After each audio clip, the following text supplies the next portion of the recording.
My name is Amanda. I'm 21, and I wake up with zippers in my skin. When I was 14, I really wanted a tattoo. I knew exactly what I wanted it to be. A butterfly with eyes on the wings. It was a design I created myself. Of course, my parents said no. I'd have to wait until I was 18. For weeks, I drew the design in my journal and school notebooks over and over again. One night, I even called a parlor just to ask how much it would cost. I wasn't going to go through with it, of course, but just calling filled me with excitement. One Saturday morning, a few weeks later, I woke up and there it was, a zipper, about 4 inches long, along the underside of my left forearm. The slider at the end nearest to my elbow. I screamed. My parents rushed up to my room, but I was crying so hard I couldn't even form words, only show them my arm. I was still in my pajamas as they rushed me to the ER. "Were you drinking last night? Were you and your friend smoking weed or something?" I hadn't been, and I promised them so. The ER doctor said it looked like some extreme form of body modification. He certainly hadn't seen it before. When I assured him I hadn't gotten it put in, he also asked if I had been drinking the previous night and just didn't remember getting it. Again, I promised I hadn't. They scheduled me for surgery 3 days later, and by Tuesday night, my arm had stitches and gauze, but no zipper. Where had the zipper come from? I knew I hadn't gotten it put in. I mean, looking back, I'm pretty sure that neither my parents nor the doctor believed me. My best friend Kelsey, she did, but she wasn't the one I had to live with. While my parents didn't push me further for answers, they started to look at me and talk to me differently. I couldn't tell if they thought I was telling the truth, lying, or just crazy. So when the zipper came back 3 weeks later, my parents didn't react with the same urgency they had before. It was more like anger. They scheduled me for another surgery, making sure I knew that most of it wasn't covered by their insurance. By the way, and after the zipper was removed again, they made me see a counselor.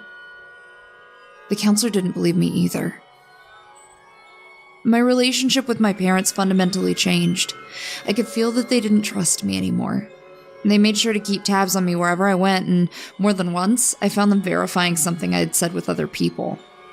Enough time passed that I didn't think the zipper would come back. But about 3 months later, there it was again. Not only did I not want any more drama, I'd recently stopped seeing the counselor and I didn't want to go back. So I kept the zipper hidden, only wearing long-sleeve shirts or hoodies. For a long time, nothing happened. The zipper was my secret. One day, I started playing with the slider, just sort of flicking it, touching it. And I started to wonder what would happen if I opened the zipper. So, carefully, I grabbed the slider and ever so slightly pulled it. It did exactly what you think it would. It opened, and it started bleeding. It hurt, of course, but it was more surprise than pain. I usually left it alone after that, only playing with it when I was feeling, distraught or stressed. I would wear a wristband under my shirt to make sure that the slider didn't get snagged on anything. I was 16 when the second zipper appeared. It was about 3 inches long and ran down my right thigh. I didn't go swimming after that. Literally nobody knew about my zippers, not even Kelsey, and I decided it was best to keep it that way. I was playing with the zipper on my arm a bit more frequently by that time and couldn't get it open about half an inch before I had to stop.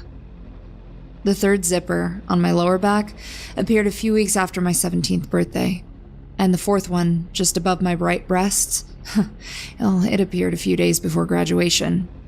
I didn't date anybody, didn't take gym classes, and wore lots of flannel shirts.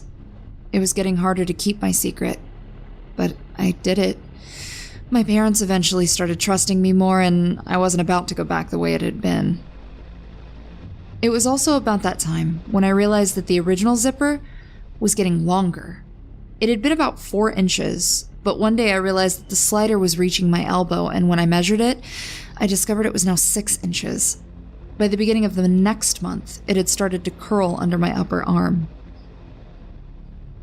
I started college, and when I started getting into, the body positivity movement, I remember the first BP meeting I went to, as they talked about rejecting what society said was beauty and accepting your body for what it was. For the first time ever, I started to feel okay about what was happening to me. And then something happened. After a few weeks, I started to like the zippers. I still kept them hidden, of course, but I began buying little keychains and putting them in the sliders of my zippers at night. I'd stand in front of the mirror and begin taking photos of myself. The zippers were like piercings. They became a way to express myself, using my body as my own canvas. I did this for about a year. The original zipper had started on my arm, was now zagging through my armpit, down my back, curling around the side, and it was headed towards my belly button. It was my favorite one, where I would always put my favorite decoration. By this time, I now had 9 zippers total, and the older ones had started to grow longer too. I was 20 when I started uploading photos of the zippers to my body on Instagram, under the pseudonym of Zipper Girl. I actually started getting popular. I mean, people assumed I was an expert at theater makeup, and dozens of hipsters and goth girls commented about my skill and symbolism, which I liked. It was the guys' comments, though, that I loved, which were mostly about how beautiful my body was. I'd never really heard that sort of thing about me before. I'd certainly never felt it. First, I liked the attention, and then I loved it. Then, I craved it. I became obsessed with getting more and more fans and followers, patrons for my body, and slowly, playing with the zippers started feeling like a rush. One night, I decided to do a live stream for my followers. I made the announcement online, and after about an hour, I had 400 people waiting. It was exhilarating. I changed into a midriff-bearing shirt so I could show off my oldest and favorite zipper, which had grown between my belly button and waist, set up my laptop on the kitchen table, and turned on the camera. For a few minutes, I showed off most of my zippers, explaining where they were. Lots of heart-eye emojis flashed across the screen, which just encouraged me more. I turned around to show my favorite zipper that ran down my back, and that's when I tripped. The slider for the long zipper, now 2 inches past my belly button, got snagged on the tablecloth. My heavy college books, laptop, and various objects prevented the tablecloth from going down with me. The zipper opened. As I lay on the floor, there was blood everywhere, and slimy rope-like things, which took my brain a few moments to register as my intestines. I screamed, scrambling desperately to get them back inside my body, stuffing them in. But they kept getting caught in the zipper's teeth. I remember laying on my back to keep the blood in and trying desperately to both get everything back in and close the zipper as I screamed. And I don't remember anything after that. I woke up 2 days later in the hospital.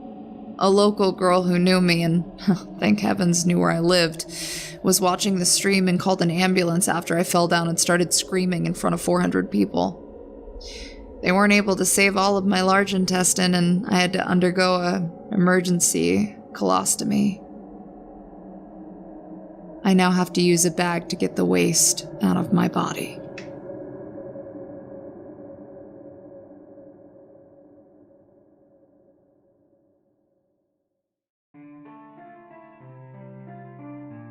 Hey there kids, it's me, MrCreepyPasta, and once again, it's the end of tonight's video, so I want to tell you all thank you for listening or watching however you hear my voice. Whether it be on YouTube or on the podcast, thank you so much for being here with me. There's going to be a new story every Tuesday, Thursday, Saturday, and Sunday night right here on YouTube, or if you're not watching on YouTube, that means the podcast gets updated on SoundCloud, Apple, Google Play, and now the podcast is on Spotify. So if it's easier for you guys to listen there than it is to listen on YouTube, then hey, not such a bad deal, right? As always, any support you guys give towards MrCreepyPasta Storytime really does help me out. I can actually keep the lights on in the house, and I can get nice little cat treats for Hercules.